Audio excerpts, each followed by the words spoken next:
All right, welcome back. It's the Avid Investor Podcast with me, your host, Josh Adamek. And today we're on episode number 44.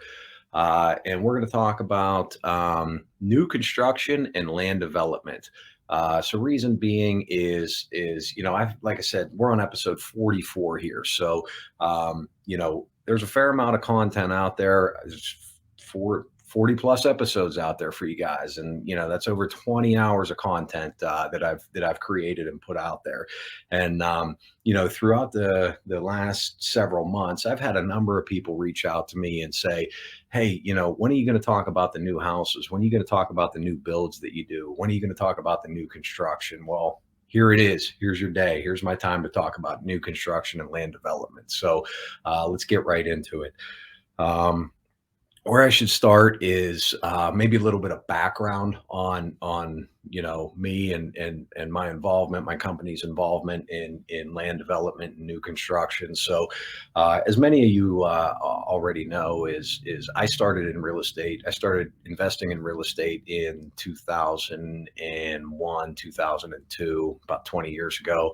I can't remember off the top of my head when I closed on my first property, but I started learning about the business, about 6, 8, 9 months prior to actually purchasing my first investment property. So that was early 2000s. 2010, I went full time in real estate and transitioned out of my full time job. Quit my full time job. I can fluff it up any way I want, but in reality, I quit my job. But I went full time in real estate, and in that time period, I was buying and selling everything. So I was doing a lot of wholesaling, started doing some flips, built a pretty big business, relatively large business up, doing flips and remodels and things like that. At the time, we were very, very active in Lawrenceville. So that was like 2012. Where Lawrenceville was values were really starting to pick up and take off, and we were pretty active down there. Had a lot of projects going on, and somewhere around 2013, maybe 14, I'm not sure when it was. One of the agents that brought me a lot of was feeding me a lot of opportunities, brought me a lot, and said, you should build a new house. I'm like, I don't know how to build a new house. I know how to fix houses. I don't know how to build a new house.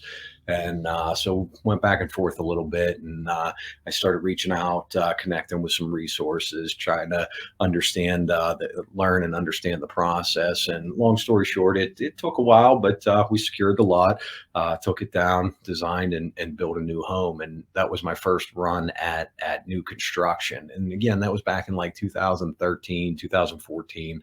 And I think at the time, we sold that home for low 400s. So 425, 435, something like that. I believe it was over the 400 mark. Now, fast forward, I mean, similar new construction is, 6, 8, 900,000 in Lawrenceville, depending on what street you're on. So things kept going up. But that was my first run at new construction. Next project was a block over.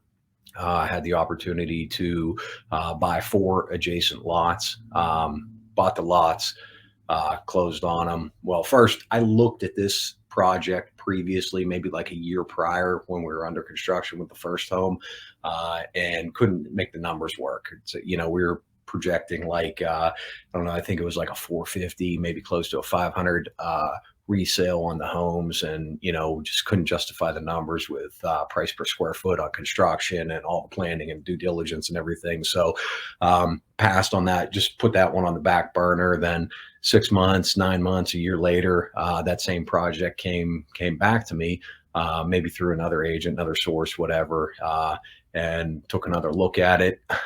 At that time, price points were higher, values kept going up, and ran the numbers again. And I'm like, yeah, I think we can make this one work. So we did. Took the project down, took it through planning, some due diligence, did some due diligence, some planning and approvals, took the lots down and started construction. And throughout the course of that project, there was some unknowns, some things we encountered that we weren't aware of. There were some soil issues. Little did I know that, when you're in Lawrenceville and you're close to the river, you got a lot of sand. underground. So we started digging, found some old foundations that we had to work around. Below that, we did our geotech. There was some sand, so we had to do auger cast piles and grade beams. And if you don't know what an auger cast pile and grade beam is, I didn't either until I had to do an auger cast pile and grade beam.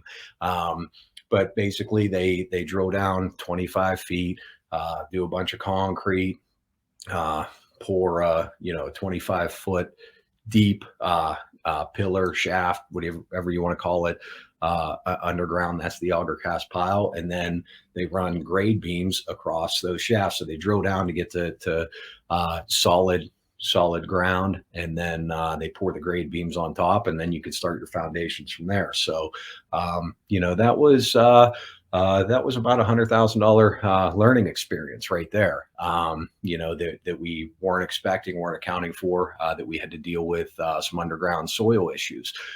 So that was a big learning curve. Got through that, started going vertical on the construction. Market's going crazy. Market's not going crazy, but values and in supply and demand. There were issues there. There was more demand than available supply. So we took the project to market, and at the time we were the first home to break 600,000 in Lawrenceville. Took the project to market. People were like, "Yeah, you're nuts. It's not going to sell for that price." And just went down the line, pre-sold, pre-sold, pre-sold, pre-sold. All 4 homes were pre-sold before they were done.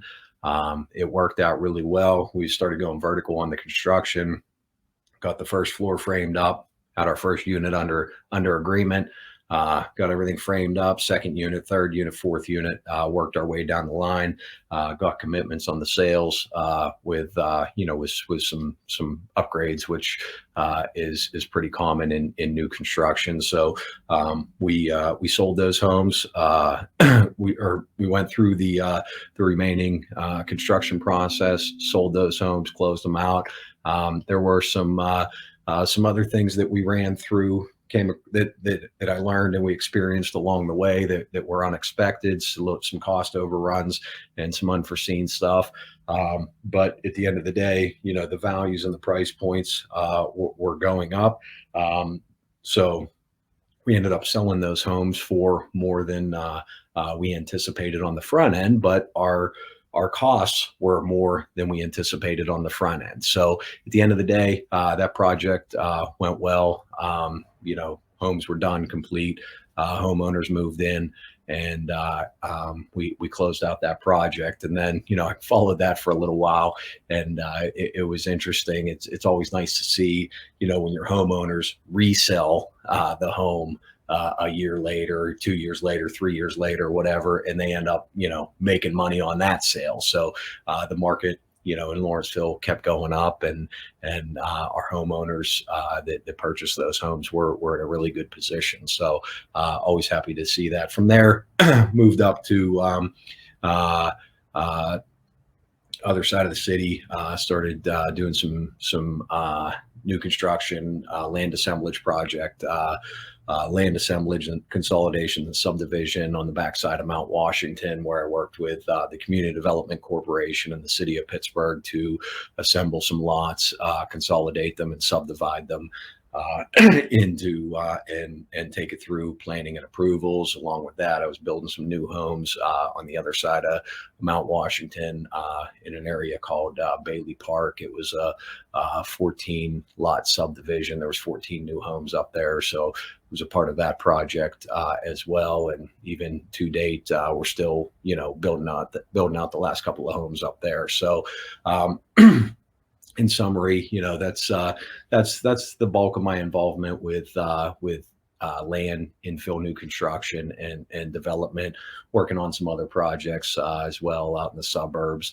Have a 35-acre farm out in McCandless Township that we're working on. We're on the tail end of approvals there, and been involved with some other infill, new construction, and land deals throughout the years. But that's the bulk of my involvement. But what I wanted to really hone in on today, now that I gave you the summary of my background, is the process. Like everything else, it's a process. So there's sort of two different animals to look at here. One is the land development, and then two is the new construction process, the actual vertical construction. So um, the things that I've learned over the years is if you're going to be involved in especially land development and to an extent new construction, there's two things that are an absolute must. You must have one, deep pockets, and two, a lot of patience. And if you don't have those, then this might not be the business for you. And I'm not saying that you yourself personally, you have to have, millions of dollars in the bank or anything like that, but you have to be well funded if you're going to get involved with land deals and or new construction. And why is that? Because you on the front end of these projects, in reality, on the front end of these projects, you hemorrhage money. You hemorrhage money. If you're looking at a land deal, so let's talk about land for a minute. And the reason why I think a lot of people ask about land deals and new construction and all that stuff is because the projects look great on Instagram. They look cool on Instagram, right?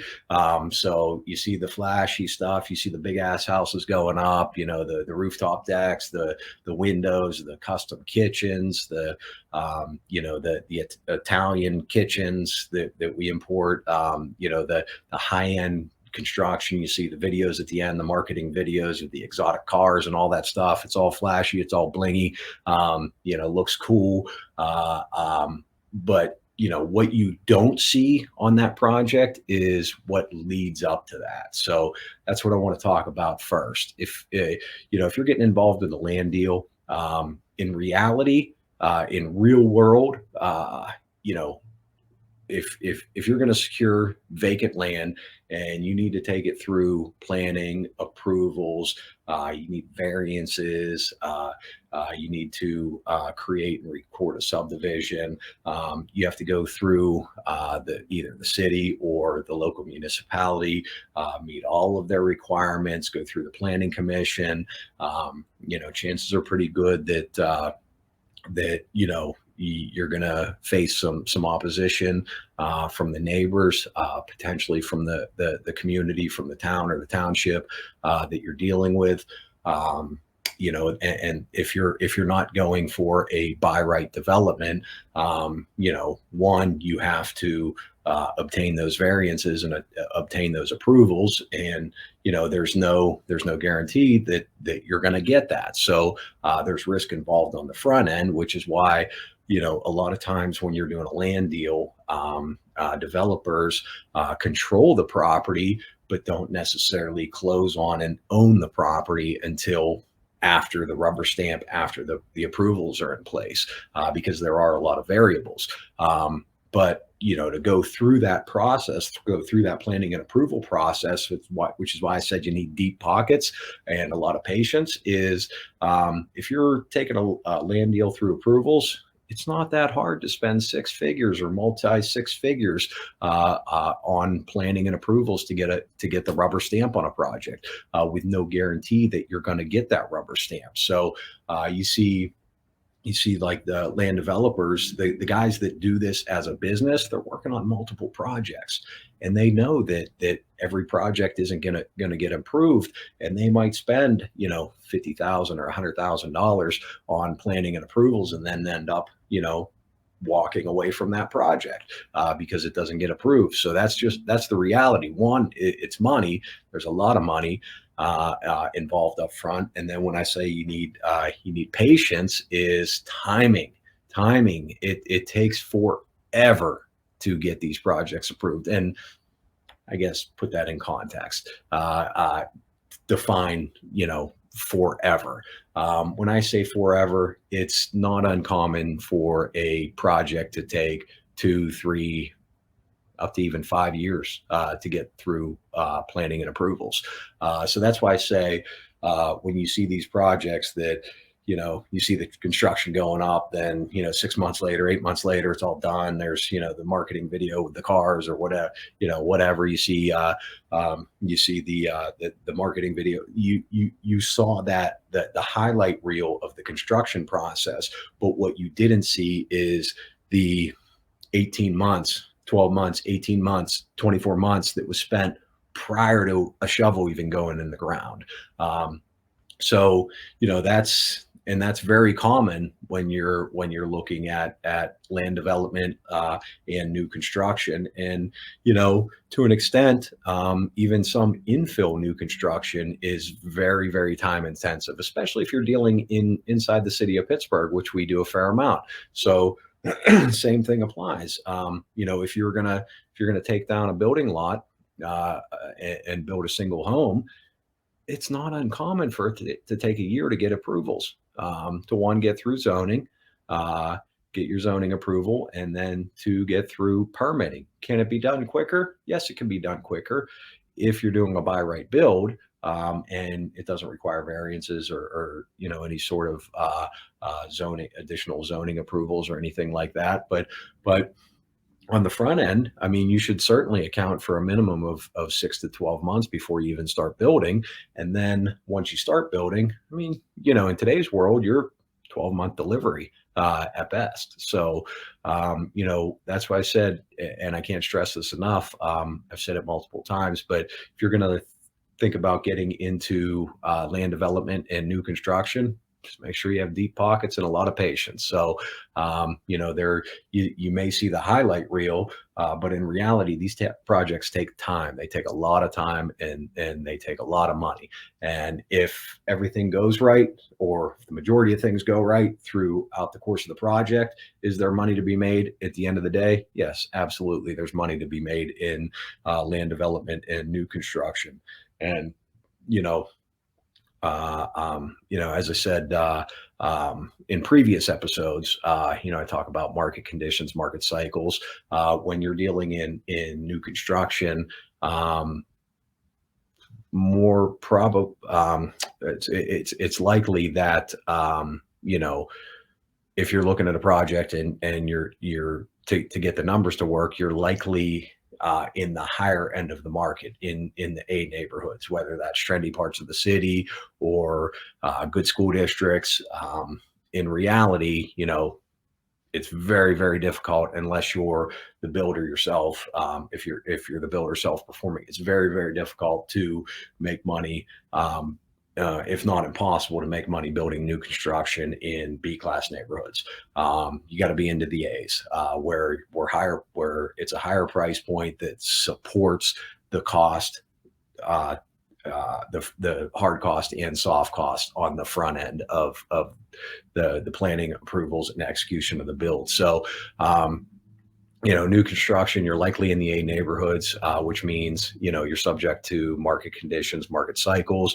As long as the market is staying stable or continuing to rise gradually, you should be in good shape with your project. But, if you start a project knowing that 2 years out, 12 months, 18 months, 2 years or longer is when you're going to be selling those homes, nobody has a crystal ball. Nobody knows what the market conditions are going to be 24 months from now. So just understand that. I'm not telling you not to get involved in new construction. I'm not telling you not to do land development or land deals.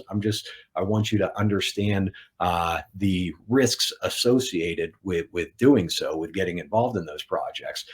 It's not a 90-day deal. It's not a 6-month deal. It's not something that you're in and out of. When you get involved in these projects, it's a 2-year commitment. It's a 5-year commitment minimum, depending on the size and scope of the project that you're working with. So just understand the things that are involved with that, with when getting into those deals. So when it comes to infill new construction, in or outside of the city, some of those projects can go relatively quickly, especially if you're in the outskirts of the city, where you can have direct contact with someone at the municipality as far as planning and approvals. I have friends in the business that have submitted building permits on a have submitted building plans on a Wednesday and had their building permits on Friday. Everything was reviewed, approved, and ready to go in 2, 3 days. And then, I've personally worked on projects in the city of Pittsburgh where it's like 12 months to get through zoning. And then when you're done with zoning, you got to go through permitting. Now keep in mind that was through a good part of the COVID shutdown when everybody was working remote. You couldn't get anybody on the phone. But those are challenges in the real world that you face when you're involved in new construction and development. And again, I'm not saying it's a bad business. I'm not saying there's anything wrong with it. I'm just saying that you need to understand all the steps that are involved before starting a project like that. And then I've talked a lot about the upfront, the planning, the approvals, going through that process. Then, when it comes time to build the home, to execute on the build, assuming you're going to build out these homes and not sell pad ready lots or anything like that, assuming you want to be involved in the build and the execution, one, you need to be in a position to GC these projects yourself, which means you need to understand all aspects of the building process, or two, you need to work with a general contractor or a builder that can handle that for you. And right now it's a challenge. It is a challenge, so it's something to think about, with when getting involved with these projects or considering getting involved with these projects. Make sure you meet with your builders up front and understand where price points are right now, price per square foot to build, and understand where costs are right now, understand where the supply chain is right now, and when it comes to timing and delivery expectations and things like that. So just make sure, if you're going to work with a general contractor or a builder, make sure you're on the same page with pricing and expectations. And again, if you get to the point you're going to execute on this build, make sure you use your general contractor's agreement, your build agreement, that's makes sense for all parties involved. So because right now, with when I talk with builders, when I look at building new homes, which I'm not actively starting any new projects, I don't see myself actively starting any new builds in the near future.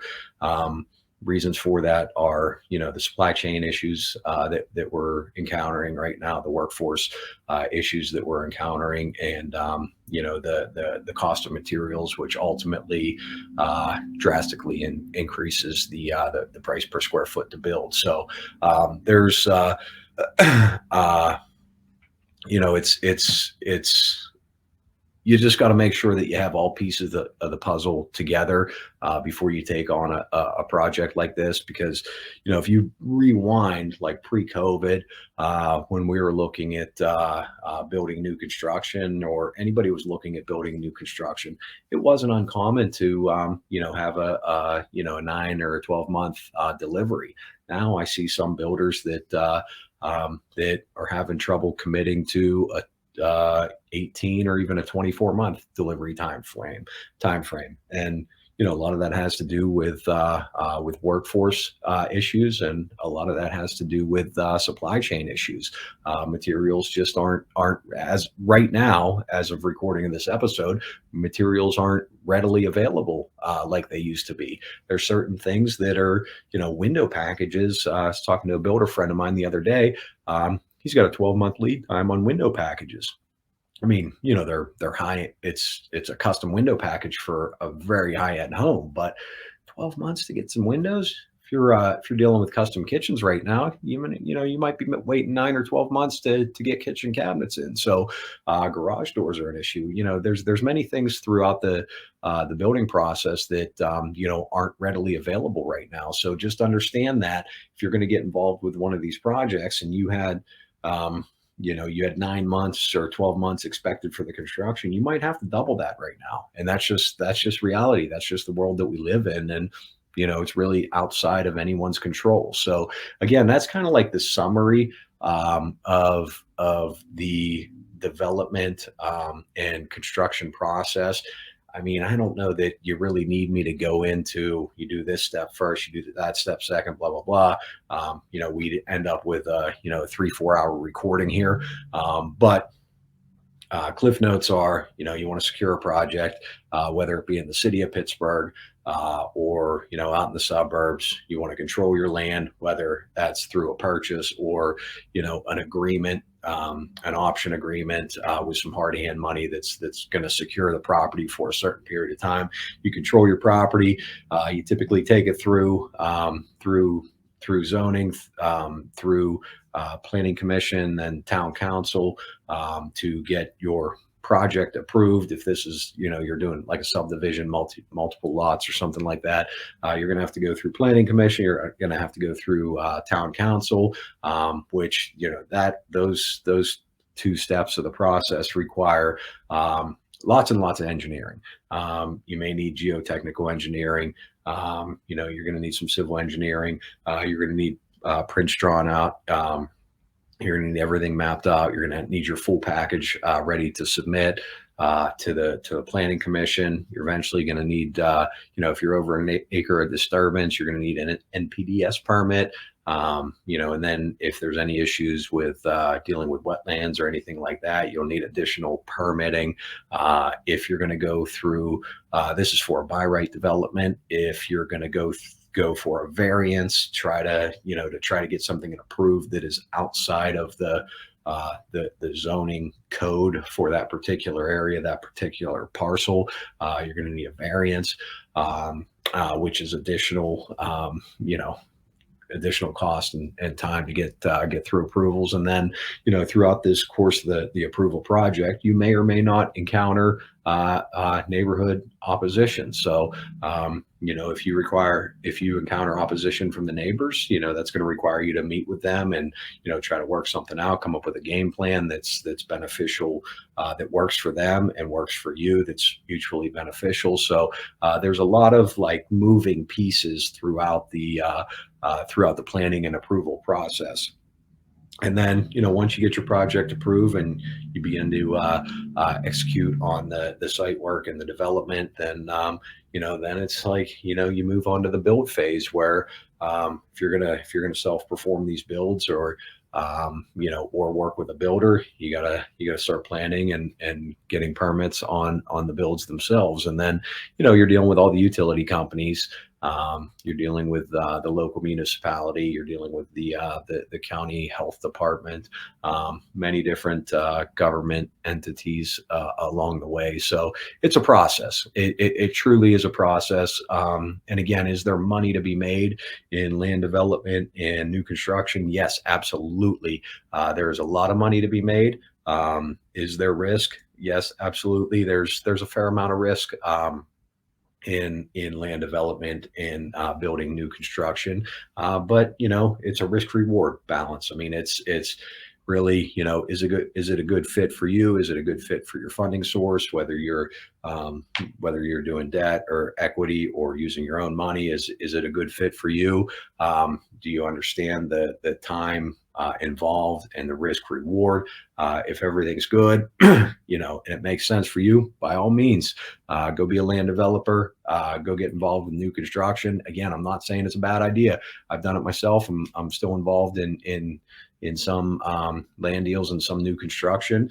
And, it can be a very, very profitable business, very profitable side of the business, just as long as you understand the risk reward and that those ratios make sense for you and, maybe your partners. Then by all means, let's go build some houses. But, in summary, that's what I have to say about land development and new construction. And again, if you have any specific questions on any of the topics I covered, I get a fair amount of people that call, text, email me, message me, through different social media platforms and ask me to clarify something that I talked about or ask me for more details. Or, I've had people give me suggestions, much like today. I've had several people ask me about, when are you going to talk about these new houses? So here it is. Again, if you want me to dive into something, hit me up, send me a message, call, text, email, whatever, and I'll try to cover it in one of these episodes moving forward. So that's it for today. And I thank you guys so much for tuning in. If you find value in this message, in this podcast, in the other 43 messages that I've delivered, please, all I ask in return is that you share it with somebody that could benefit from what I'm putting out there. So thank you so much for tuning in, and I hope you have a great day.